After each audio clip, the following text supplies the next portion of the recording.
Hello friends, welcome back to my channel. Renu's ರೆಸಿಪಿಗೆ ತಮ್ಮೆಲ್ರಿಗೂ ಸ್ವಾಗತ. ಏನಿದು ಇಷ್ಟೊಂದು ಕರಿಬೇವು ತೋರಿಸ್ತಿದ್ದಾಳೆ ಇವಳು ಅಂತ ಅನ್ಕೊಂಡಿದ್ದೀರಾ?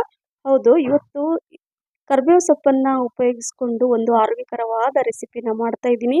ಯಾರೂ ಗೊತ್ತೇ ಆಗಲ್ಲ ನಾವು ಕರಿಬೇವು ಸೊಪ್ಪಿನಿಂದ ಈ ರೆಸಿಪಿನ ಮಾಡಿದ್ದೀವಿ ಅಂತ. ಆದರೆ ರುಚಿ ಮತ್ತು ಆರೋಗ್ಯಕ್ಕೆ ಇದು ಒಂಥರ ರಾಮಬಾಣ ಅಂತ ಹೇಳ್ಬೋದು. ಅಷ್ಟೇ ರುಚಿಯಾಗಿರುತ್ತೆ. ಎಲ್ಲ ಹೆಲ್ದಿ ಆದಂತಹ ಒಂದು ಇದು ರೆಸಿಪಿ ಅಂತ ಹೇಳ್ಬೋದು. ಕರಿಬೇವು ಸೊಪ್ಪಿನ ಬಗ್ಗೆ ಗೊತ್ತಿರೋರಿಗೆ ಗೊತ್ತು ಎಷ್ಟೊಂದು ಆರೋಗ್ಯಕರವಾದ ಈ ಸೊಪ್ಪು ಅಂತ. ಹಾಗಾಗಿ ನಾವು ಒಗ್ಗರಣೆಗೆ ಹಾಕ್ತೀವಿ, ಸೈಡಲ್ಲಿ ತೆಗೆದು ಇಟ್ಬಿಡ್ತಾರೆ ದೊಡ್ಡವರಾಗಲಿ ಚಿಕ್ಕವರಾಗಲಿ. ಹಾಗಾಗಬಾರ್ದು ಅಂಥೇಳಿ ನಾನು ಏನು ಮಾಡ್ತೀನಿ, ಫ್ರೆಶ್ ಕರಿಬೇವು ಸೊಪ್ಪು ತಂದಾಗ ಒಂದು ಒಗ್ಗರಣೆಗೆ ಎಷ್ಟು ಬೇಕೋ ಅಷ್ಟು ನಾನು ತೆಗೆದು ಇಟ್ಬಿಟ್ಟು ಒಂದು 2-3 ದಿನಕ್ಕೆ ಆಗುವಷ್ಟು ನಂತರ ಉಳಿದಿರೋಂಥ ಎಲ್ಲ ಕರಿಬೇವು ಸೊಪ್ಪನ್ನು ನೋಡಿ ಚೆನ್ನಾಗಿ ತೊಳೆದ್ಬಿಟ್ಟು ಈ ರೀತಿಯಾಗಿ ನಾನು ಒಂದು ಮಿಕ್ಸಿ ಜಾರಲ್ಲಿ ಈ ಥರ ಎಲ್ಲ ನೋಡಿ ಎಷ್ಟೊಂದಿದೆ ನಾನು ಎಲ್ಲ ತೆಗ್ದಿದ್ದೀನಿ. ಈಗ ಕರಿಬೇವು ಸೊಪ್ಪನ್ನೆಲ್ಲ ಬಿಡಿಸಿ ಇಟ್ಕೊಂಡಿದ್ದೀನಿ. ಈಗ ನಾನು ಇದನ್ನು ಏನೇನು ಹಾಕ್ತೀನಿ ಅಂತ ನೋಡೋಣ. ಕರಿಬೇವು ಸೊಪ್ಪನ್ನು ಉಪಯೋಗಿಸಿ ಕರಿಬೇವು ಪಲಾವನ್ನು ಮಾಡ್ತಾಯಿದ್ದೀನಿ ಸ್ನೇಹಿತರೆ. ಹೌದು ನೋಡಿ, ಇಷ್ಟೆಲ್ಲ ಕರಿಬೇವು ಎಷ್ಟು ಚೆನ್ನಾಗಿದೆ ನೋಡಿ, ಎಷ್ಟು ಫ್ರೆಶ್ ಇದೆ. ಹಾಗೆ ಇಲ್ಲಿ ನೋಡಿ ಒಂದು 2-3 ಇಂಚಷ್ಟು ನಾನು ಶುಂಠಿ ಹಾಕ್ತಾಯಿದ್ದೀನಿ. ಹಾಗೆ ಸ್ವಲ್ಪ ಬೆಳ್ಳುಳ್ಳಿ, ಹಾಗೆ ಸ್ವಲ್ಪ ಪುದೀನ ಸೊಪ್ಪನ್ನು ಕೂಡ ಹಾಕ್ಕೊಳ್ತಾ ಇದ್ದೀನಿ. ಹಾಗೆ ಕೊತ್ತಂಬರಿ ಸೊಪ್ಪು ಕೂಡ ಚೆನ್ನಾಗಿ ತೊಳೆದ್ಬಿಟ್ಟು ಹಾಕ್ಕೊಳ್ಳಿ. ಹಾಗೆ ಅರ್ಧ ಸ್ಪೂನಷ್ಟು ಜೀರಿಗೆ ಕೂಡ ಹಾಕ್ಕೊಳ್ತಾ ಇದ್ದೀನಿ. ನಂತರ 2-3 ಇಂಚಷ್ಟು ಚಕ್ಕೆ, 10-15 ಕಾಳುಮೆಣಸು, 4 ಏಲಕ್ಕಿ, ಸ್ವಲ್ಪ ಬಡೆ ಸೊಪ್ಪು, 1/4 ಸ್ಪೂನಷ್ಟು ಬಡೆ ಸೊಪ್ಪು ಹಾಕ್ಕೊಳ್ಳಿ. ನಂತರ ಸ್ವಲ್ಪ ಕಲ್ಲುಪ್ಪನ್ನು ಹಾಕ್ಕೊಳ್ತಾ ಇದ್ದೀನಿ. ಈಗ ಸ್ವಲ್ಪ ನೀರು ಹಾಕ್ಕೊಂಡು ಇದನ್ನು ಫೈನ್ ಪೇಸ್ಟ್ ಮಾಡ್ಕೊಳ್ಳೋಣ. ಚೆನ್ನಾಗಿ ಇದನ್ನು ರುಬ್ಕೋಬೇಕು. ಸ್ವಲ್ಪ ನೀರು ಹಾಕ್ಕೊಂಡು ಈಗ ನಾನು ಇದನ್ನು ರುಬ್ಬಿಟ್ಟು ನಿಮಗೆ ತೋರಿಸ್ತೀನಿ. ಎಷ್ಟು ಚೆನ್ನಾಗಿ ಕಾಣಿಸುತ್ತೆ ಅಂದರೆ ಗ್ರೀನಾಗಿರುತ್ತೆ, ಆದರೆ ರುಚಿ ಮಾತ್ರ ಸೂಪರಾಗಿರುತ್ತೆ. ನೀವು ಬೇರೆ ಬೇರೆ ವಿವಿಧ ರೀತಿಯ ರೈಸ್ ಐಟಮನ್ನು ನೀವು ತಿಂದಿರ್ತೀರ, ಆದರೆ ಇದನ್ನು ಒನ್ ಟೈಮ್ ಮಾಡಿ ನಿಮ್ಮ ಫೇವ್ರೇಟ್ ಆಗಿಬಿಡುತ್ತೆ. ಒಂದು ವಾರಕ್ಕೆ ಒಂದ್ಸಲಾದರೂ ಈ ರೀತಿಯಾಗಿ ಮಾಡಿ ತಿನ್ನಿ, ನಮ್ಮ ಆರೋಗ್ಯಕ್ಕೆ ತುಂಬಾ ಒಳ್ಳೆಯದು. ನೋಡಿ ಈ ರೀತಿಯಾಗಿ ನಾನು ರುಬ್ಕೊಂಡಿದ್ದೀನಿ. ನೋಡಿ ಎಷ್ಟು ಚೆನ್ನಾಗಿ ಗ್ರೀನ್ ಕಲರ್, ಎಷ್ಟು ಚೆನ್ನಾಗಿ ನ್ಯಾಚುರಲ್ ಗ್ರೀನ್ ಕಲರ್ ತುಂಬ ಚೆನ್ನಾಗಿ ಕಾಣಿಸ್ತಾ ಇದೆ. ಸೊ ಇವಾಗ ಇದನ್ನು ನಾನು ರುಬ್ಕೊಂಡು ಇಟ್ಕೊಂಡಿದ್ದೀನಿ. ನೋಡಿ ಈ ರೀತಿಯಾಗಿ ರುಬ್ಕೋಬೇಕಾಗತ್ತೆ. ಸೊ ಈಗ ನಾನು ಏನು ಮಾಡ್ತಾ ಇದ್ದೀನಿ ಅಂದರೆ, ನಾನು ಕುಕ್ಕರನ್ನು ಇಟ್ಕೊಳ್ತಾ ಇದ್ದೀನಿ. ಸೊ ಕುಕ್ಕರ್ ಇಟ್ಕೊಂಡು ನಾನು ಗ್ಯಾಸ್ ಫ್ಲೇಮನ್ನು ಆನ್ ಮಾಡಿಬಿಟ್ಟು ಸಿಮ್ಮಲ್ಲೇ ಇಟ್ಕೊಳ್ತೀನಿ.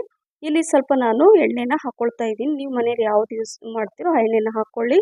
ನಾನಿಲ್ಲಿ ಸ್ವಲ್ಪ ಕೊಬ್ಬರಿ ಎಣ್ಣೆನ ಹಾಕ್ಕೊಳ್ತಾ ಇದ್ದೀನಿ, ಅಥವಾ ತುಪ್ಪದಲ್ಲಾದರೂ ಮಾಡ್ಬೋದು, ಅಥವಾ ನೀವು ನಾರ್ಮಲ್ ಮನೇಲಿ ಯಾವುದು ಎಣ್ಣೆ ಯೂಸ್ ಮಾಡ್ತೀರೋ ಅದನ್ನು ಮಾಡ್ಕೊಳ್ಳಿ. ಇಲ್ಲಿ ನಾನು ಅದು ಎಣ್ಣೆ ಬಿಸಿ ಆಗೋ ತನಕ ಇಲ್ಲಿ ಒಂದು ಈರುಳ್ಳಿನ ಹೆಚ್ಚಿಬಿಟ್ಟು ಇಟ್ಕೊಳ್ತಿದ್ದೀನಿ. ಒಂದು ಈರುಳ್ಳಿ ಸ್ವಲ್ಪ ಹೆಚ್ಚಿಬಿಟ್ಟು, ಈರುಳ್ಳಿ ಆದರೂ ಅಷ್ಟೇ ಚೆನ್ನಾಗಿ ಸಿಪ್ಪೆ ತೆಗೆದ್ಮೇಲೆ ತೊಳೆದ್ಬಿಟ್ಟೆ ಹೆಚ್ಕೋಬೇಕು. ನೋಡಿ ಈ ರೀತಿಯಾಗಿ ಈರುಳ್ಳಿ ನಾನು ಸ್ವಲ್ಪ ಉದ್ದುದ್ದಕ್ಕೆ ಈ ರೀತಿಯಾಗಿ ತೆಳುವಾಗಿ ಹೆಚ್ಕೊಳ್ತಾ ಇದ್ದೀನಿ. ಎಣ್ಣೆ ಕೂಡ ಬಿಸಿ ಆಗ್ತಾ ಇರುತ್ತೆ. ಸೊ ಈಗ ಇದು ಎಣ್ಣೆ ಬಿಸಿಯಾಗಿದೆ. ನಂತರ ಇಲ್ಲಿ ಸ್ವಲ್ಪ ಸಾಸಿವೆ, ಸ್ವಲ್ಪ ಜೀರಿಗೆ, 2 ಏಲಕ್ಕಿ ಹಾಕ್ಕೊಂಡಿದ್ದೀನಿ, 2 ಪಲಾವ್ ಎಲೆ, ಅದೇ ಈರುಳ್ಳಿ ಹೆಚ್ಚಿದ್ದೀನಲ್ವ, ಒಂದು ಈರುಳ್ಳಿನ ಈ ರೀತಿಯಾಗಿ ಉದ್ದಕ್ಕೆ ಹೆಚ್ಕೊಂಡ್ಬಿಟ್ಟು ಹಾಕ್ಕೊಳ್ತಾ ಇದ್ದೀನಿ. ಇದು ಎಲ್ಲ ಕಲರ್ ಸ್ವಲ್ಪ ಚೇಂಜ್ ಆಗೋ ತನಕ ಇದನ್ನು ಕರೆಕ್ಟಾಗಿ ಫ್ರೈ ಮಾಡ್ಕೋಬೇಕು. ನೋಡಿ ಈ ರೀತಿಯಾಗಿ ಮಾಡಿಕೊಂಡು ನೀವು ಅವಾಗವಾಗ ಮಾಡಿಕೊಂಡು, ಮಕ್ಕಳು ಕರಿಬೇವು ತಿನ್ನಲ್ಲ, ಆದರೆ ಅವ್ರಿಗೆ ಗೊತ್ತೇ ಆಗಲ್ಲ ಇದು ಕರಿಬೇವು ಪಲಾವ್ ಅಥವಾ ಕರಿಬೇವು ರೈಸ್ ಬಾತ್ ಅಂತ. ಇಲ್ಲಿ ಒಂದು 15-20 ನೋಡಿ ಈ ಥರ ಗೋಡಂಬಿ ಹಾಕ್ಕೊಳ್ಳಿ. ತಿನ್ನುವಾಗ ಮಧ್ಯದಲ್ಲಿ ಸಿಗುತ್ತಲ್ಲ ಬಾಯಲ್ಲಿ, ತುಂಬ ಚೆನ್ನಾಗಿರುತ್ತೆ, ರುಚಿ ಕೂಡ ಜಾಸ್ತಿ ಆಗುತ್ತೆ.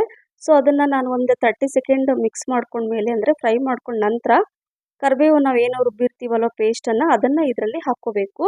ಹಾಕ್ಕೊಂಡು ಸ್ವಲ್ಪ 1 ನಿಮಿಷ ಚೆನ್ನಾಗಿ ಎಣ್ಣೆಲೆ ಅದು ಫ್ರೈ ಮಾಡ್ಕೋಬೇಕು. ನಂತರ ಇಲ್ಲಿ ನಾನು ಚೆನ್ನಾಗಿ ಫ್ರೈ ಮಾಡ್ಕೊಂಡ ನಂತರ ಸ್ವಲ್ಪ ಅರಿಶಿಣ ಹಾಕ್ಕೊಂಡಿದ್ದೀನಿ, ಸ್ವಲ್ಪ ಧನಿಯಾ, ಸ್ವಲ್ಪ ಜೀರಿಗೆ ಪುಡಿ ಕೂಡ ಹಾಕ್ಕೊಳ್ಳಿ. ಹಾಗೆ 1 ಸ್ಪೂನಷ್ಟು ನಾನು ಇಲ್ಲಿ ಅರ್ಧ ಸ್ಪೂನಷ್ಟು ಅಚ್ಚ ಖಾರದ ಪುಡಿ ಹಾಕ್ಕೊಳ್ತಿದ್ದೀನಿ. ನಿಮ್ಮ ಖಾರಕ್ಕೆ ಅನುಗುಣವಾಗಿ ಖಾರದ ಪುಡಿ ಹಾಕ್ಕೊಳ್ಳಿ, ಅಥವಾ ಹಸಿ ಮೆಣಸಿನ್ಕಾಯಿ ಪೇಸ್ಟ್ ಕೂಡ ಹಾಕ್ಕೋಬೋದು. ಸ್ವಲ್ಪ ರುಚಿಗೆ ತಕ್ಕಷ್ಟು ಉಪ್ಪು, ರುಚಿಗೆ ಅನುಗುಣವಾಗಿ ಉಪ್ಪನ್ನು ಹಾಕ್ಕೊಂಡು ಒಂದು 30 ಸೆಕೆಂಡ್ ಇದನ್ನು ಎಣ್ಣೆಯಲ್ಲೇ ಈ ರೀತಿಯಾಗಿ ಮಿಕ್ಸ್ ಮಾಡ್ಕೋಬೇಕು. ನಂತರ ಇಲ್ಲಿ ನಾನು 1 ಗ್ಲಾಸಷ್ಟು ನೋಡಿ ಅಕ್ಕಿನ ತೊಳೆದ್ಬಿಟ್ಟು ನಾನು ಇಟ್ಕೊಂಡಿದ್ದೆ. ಸೊ ಅದನ್ನು ನಾನು ಇದರಲ್ಲಿ ಹಾಕ್ಕೊಳ್ತಾ ಇದ್ದೀನಿ. ಅಕ್ಕಿ ತೊಳೆದು ನೀವು ಮೊದಲೇ ತೊಳೆದು ಇಟ್ಕೊಂಡು ನೆನೆಸಿಟ್ಕೊಂಡ್ರೆ ಬೇಗ ಆಗುತ್ತೆ ಮತ್ತು ಉದುರುದ್ರಾಗಿ ಬರುತ್ತೆ. ಸೊ ಈಗ ಮಿಕ್ಸ್ ಮಾಡಿಕೊಂಡು ನಾನು ಇಲ್ಲಿ ಅರ್ಧ ಗ್ಲಾಸಷ್ಟು ನೀರನ್ನು ಹಾಕ್ಕೊಳ್ತಾ ಇದ್ದೀನಿ. 1 ಗ್ಲಾಸ್ ಅಕ್ಕಿಗೆ ಅರ್ಧ ಗ್ಲಾಸಷ್ಟು ನೀರನ್ನು ಹಾಕ್ಕೊಂಡು ಈಗ ಇದನ್ನು ಮಿಕ್ಸ್ ಮಾಡಿಕೊಂಡು ಕುಕ್ಕರ್ ಲಿಡ್ಡನ್ನು ಕ್ಲೋಸ್ ಮಾಡಿಬಿಟ್ಟು 2 ವಿಸಲ್ ಆದರೆ ಸಾಕಾಗತ್ತೆ. ನೋಡಿ ಈಗ ನಾನು ಕುಕ್ಕರ್ ಲಿಡ್ಡನ್ನು ಕ್ಲೋಸ್ ಮಾಡಿ ಮೀಡಿಯಮ್ ಫ್ಲೇಮಲ್ಲಿ 2 ವಿಸಲ್ ಆದರೆ ಸಾಕು, ಬೇಗನೆ ಆಗುತ್ತೆ. ಸೊ ನೋಡಿ 2 ವಿಸಲಿಗೆ ನಾನು ಇದನ್ನು ಗ್ಯಾಸ್ ಫ್ಲೇಮನ್ನು ಈಗ ಆಫ್ ಮಾಡಿಬಿಟ್ಟು ಒಂದು 5 ನಿಮಿಷ ಬಿಟ್ಟು ನಂತರ ನಾನು ನಿಮಗೆ ತೋರಿಸ್ತೀನಿ. ಈಗ ನಾನು 5 ನಿಮಿಷದ ನಂತರ ನಿಮಗೆ ಕುಕ್ಕರ್ ಲಿಡ್ಡನ್ನು ಓಪನ್ ಮಾಡಿ ತೋರಿಸ್ತೀನಿ. ನೋಡಿ ಕುಕ್ಕರ್ ಲಿಡ್ ಓಪನ್ ಮಾಡಿದ ತಕ್ಷಣ ಘಮ ಘಮ ಪರಿಮಳ ಎಷ್ಟು ಚೆನ್ನಾಗಿ ಬರುತ್ತೆ ಅಂದರೆ, ಆ ಕರಿಬೇವು ಆ ಮಸಾಲೆ ನಾವೇನೇನು ಹಾಕಿದ್ದೀವಲ್ವ ಅದರ ಫ್ಲೇವರು ಮನೆ ತುಂಬ ಒಂಥರ ತುಂಬ ಎಲ್ರಿಗೂ ಗೊತ್ತಾಗುತ್ತೆ ಏನೋ ರೆಸಿಪಿ ಇವತ್ತು ಸ್ಪೆಷಲ್ ಆಗಿದೆ ಅಂತ. ಆದರೆ ರುಚಿ ಮಾತ್ರ ಸೂಪರ್ ಆಗಿರುತ್ತೆ. ನೋಡಿ ಆರೋಗ್ಯಕರವಾದ ಈ ಕರಿಬೇವು ಪಲಾವ್ ರೆಡಿ ಆಯಿತು. ಕೇವಲ ಒಂದು 15ರಿಂದ 20 ನಿಮಿಷದಲ್ಲಿ ಆಗುವಂತಹ ಈ ರೆಸಿಪಿ ನೀವು ಟ್ರೈ ಮಾಡಲೇಬೇಕು. ಒಮ್ಮೆ ನೀವು ಟ್ರೈ ಮಾಡಿದರೆ ನೀವು ವಾರಕ್ಕೆ 1 ಸಲ ಅಲ್ಲ 2-3 ಸಲ ಮಾಡೇ ಮಾಡ್ತೀರಾ. ಯಾವಾಗ ಕರಿಬೇವು ಸಿಗುತ್ತೋ ನೀವು ಮಿಸ್ ಮಾಡದೆ ಇದನ್ನು ಮಾಡಿ ಅಂತ ಹೇಳ್ತಾ ಇದ್ದೀನಿ. ಇದು ನಾನು ಲಂಚ್ ಬಾಕ್ಸಿಗೆ ಮತ್ತು ಬ್ರೇಕ್ಫಾಸ್ಟಿಗೆ ಕೂಡ ಇದನ್ನು ನಾನು ಮಾಡ್ತಾ ಇರ್ತೀನಿ. ಮಕ್ಕಳು ಹೆಚ್ಚಾಗಿ ತಿನ್ನಲ್ಲ, ಹಾಗಾಗಿ ನಾನು ಇದನ್ನು ಮಾಡಿದರೆ ಮಕ್ಕಳು ಫುಲ್ ಬಾಕ್ಸ್ ಖಾಲಿ ಮಾಡ್ಕೊಂಬರ್ತಾರೆ. ಹಾಗೆ ಮೊಸರು ರಾಯ್ತ ಕೂಡ ನಾನು ಮಾಡಿ ಇದರಲ್ಲಿ ಕೊಡ್ತೀನಿ ಮಧ್ಯಾಹ್ನಕ್ಕೆ. ಇದು ಸೂಪರ್ ಆಗಿರುತ್ತೆ. ಸೊ ನೋಡಿದ್ರಲ್ವಾ, ಲಂಚ್ ಬಾಕ್ಸಿಗೂ ಆಗುತ್ತೆ, ಹಾಗೆ ಬ್ರೇಕ್ಫಾಸ್ಟಿಗೆ ಕೂಡ ನಾವು ಇದನ್ನು ತಿನ್ಬೋದು. ಕರಿಬೇವು ಸೊಪ್ಪು ಸಿಕ್ಕರೆ ನೀವು ಮಿಸ್ ಮಾಡದೆ ಈ ರೀತಿ ಕರಿಬೇವು ಪಲಾವ್ ಮಾಡ್ತೀರಲ್ವ, ನೀವು ತಿಂದ ಮೇಲೆ ಗೊತ್ತಾಗುತ್ತೆ ಇದರ ರುಚಿ. ನೀವು ಯಾವಾಗ ಕರಿಬೇವು ಸೊಪ್ಪು ಸಿಗುತ್ತೋ ಫಸ್ಟ್ ನೀವು ಕರಿಬೇವು ಪಲಾವೇ ಮಾಡ್ತೀರಾ ಇದರ ರುಚಿ ನೋಡಿದ ಮೇಲೆ. ಮತ್ತು ಕರಿಬೇವು ಸೊಪ್ಪು ನಮ್ಮ ಆರೋಗ್ಯಕ್ಕೆ ತುಂಬಾ ಒಳ್ಳೆಯದು. ಕಣ್ಣಿಗೆ, ಕೂದಲಿಗೆ, ಚರ್ಮದ ಕಾಂತಿಗೆ, ಅದರಲ್ಲೂ ಶುಗರ್ ಇದ್ದವ್ರಿಗಂತೂ ಇದು ರಾಮಬಾಣ ಅಲ್ವಾ. ಹಾಗಾಗಿ ಮಿಸ್ ಮಾಡದೆ ನೀವು ಮಾಡಿ ಅಂತ ಹೇಳ್ತಾ, ಈ ರೆಸಿಪಿ ನಿಮಗೆ ಇಷ್ಟ ಆದರೆ ಲೈಕ್, ಶೇರ್, ಕಮೆಂಟ್, ಸಬ್ಸ್ಕ್ರೈಬ್ ಮಾಡೋದನ್ನು ಮರಿಬೇಡಿ.